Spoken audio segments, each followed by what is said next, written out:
بسم اللہ الرحمن الرحیم۔ السلام علیکم پیارے طلبہ، آج کی اس ویڈیو میں میں تمام طلبہ کا استقبال کرتا ہوں۔ جماعت ہفتم، مضمون سائنس، سبق نمبر 4، جانداروں کی دنیا۔ ہم غیر کفیل نباتات یعنی ہیٹروٹروفک پلانٹس کے بارے میں سمجھیں گے۔ غیر کفیل نباتات میں خضرہ نہیں پایا جاتا۔ یہ میزبان نباتات پر رہ کر زندہ رہتے ہیں۔ انہیں غذا میزبان نباتات سے ہی ملتی ہے۔ کسی بڑے درخت پر نشوونما پانے والی ڈوری جیسی بغیر پتوں والی پیلی بیل کو امر بیل کہتے ہیں۔ جو نباتات دوسرے جانداروں کے جسم میں یا جسم پر نشوونما پاتی ہے، ان سے اپنی غذا حاصل کرتی ہے، انہیں طفیلی پیراسٹک نباتات کہتے ہیں، مثلاً لورنتھس، امر بیل وغیرہ۔ خضرے کی غیر موجودگی کی وجہ سے امر بیل پوری طرح میزبان درخت پر ہی منحصر رہتی ہے، اس لیے اسے مکمل طفیلی نبات کہتے ہیں۔ چند سوالات آپ کے سامنے آئیں گے، اس کے جوابات کو غور سے سنیے۔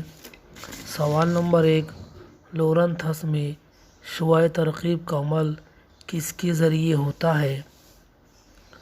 لورنتھس کے فضائی حصے میں سبز پتے ہوتے ہیں۔ لورنتھس ان سبز پتوں کی وجہ سے شعاع ترقیب کا عمل کرتا ہے۔ سوال نمبر 2، انہیں پانی اور نمکیات کہاں سے حاصل ہوتی ہے؟ میزبان درخت اور دوسرے درختوں سے معدنیات اور پانی حاصل کرتے ہیں۔ سوال نمبر 3، لورنتھس کا پودا نیم طفیلی کے طور پر کیوں جانا جاتا ہے؟ جواب، لورنتھس جذب کر سکتے ہیں۔ غذائیت کے ساتھ ساتھ دوسرے پودوں کا پانی جذب کرتے ہیں۔ مٹی پر اگنے کی بجائے ان کے پاس خاص نظام موجود ہے جسے ہسٹوریا کہا جاتا ہے، جس کے ذریعے یہ داخل ہوتا ہے۔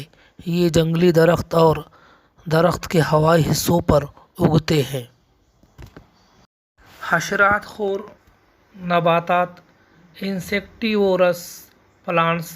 کچھ نباتات کیڑوں کا شکار کر کے ان کے جسم سے غذا حاصل کرتی ہے۔ یہ آپ نے پچھلی جماعت میں پڑھا ہے۔ یہ نباتات ایسی زمین میں نمو پاتے ہیں جہاں نائٹروجنی مرکبات کی کمی ہوتی ہے یا پانی میں نشوونما پاتے ہیں۔ ڈراسیرا برمانی ایک حشرات خور پودا ہے۔ اس پودے کی ساخت کسی پھول کی مانند ہوتی ہے۔ یہ زمین سے قریب اس کے متوازی بڑھتا ہے۔ اس کے پتے پرکشش گلابی سرخ رنگ کے ہوتے ہیں۔ پتوں کے حاشیے پر باریک بال جیسے ریشے پائے جاتے ہیں۔ ان پر کیڑوں کو راغب کرنے والے چپچپے مادے کے قطرے ہوتے ہیں۔ سری لنکا میں سائنسداں جوہانس برمن نے 1737 میں اسے دریافت کیا، اس لیے اس پودے کا نام برمانی ہے۔ گند خور پودے، سیپروفائٹک پلانٹس۔ جانداروں کے سڑے گلے مردہ باقیات پر انحصار رکھنے والی نباتات کو گند خور نباتات کہتے ہیں۔ مختلف قسم کے ککرمتا، پھپھوند اور ایسٹ مردہ باقیات پر زندہ رہنے والی نباتات ہیں۔ مردہ اجسام پر پھپھوند ہضمی رس خارج کرتی ہے اور اس سے کاربنی مادوں کی تحلیل ہوتی ہے، جس کے نتیجے میں تیار ہونے والے مائع جذب کر کے وہ ان سے تغذیاتی مادے حاصل کرتی ہے۔ اسے ہمیشہ ذہن میں رکھیں، چند پھپھوند کی وجہ سے غذا آلودہ ہو جاتی ہے اور مختلف قسم کے امراض کا باعث بنتی ہے۔ کچھ پھپھوند میں ادویاتی خصوصیات پائی جاتی ہے۔ ایسٹ بریڈ تیار کرنے اور تخمیر کے عمل کے لیے استعمال ہوتی ہے۔ مشروم میں وٹامن اور لوہا وافر مقدار میں پایا جاتا ہے۔ پیارے طلباء، اب ہم اس چارٹ کو پڑھیں گے اور سمجھیں گے کہ نباتات میں تغذیاتی مادوں کے کام کیا ہے اور ان کی کمی سے کیا اثرات ہوتے ہیں۔ Number 1، nitrogen. پروٹین خضرے اور خلیے مائع کا اہم جز ہے۔ نشوونما رک جاتی ہے، پتے زرد پڑ جاتے ہیں۔ Number 2، phosphorus. روشنی کی توانائی کی کیمیائی توانائی میں تبدیلی۔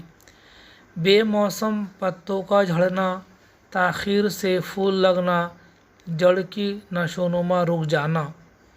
Number 3، potassium.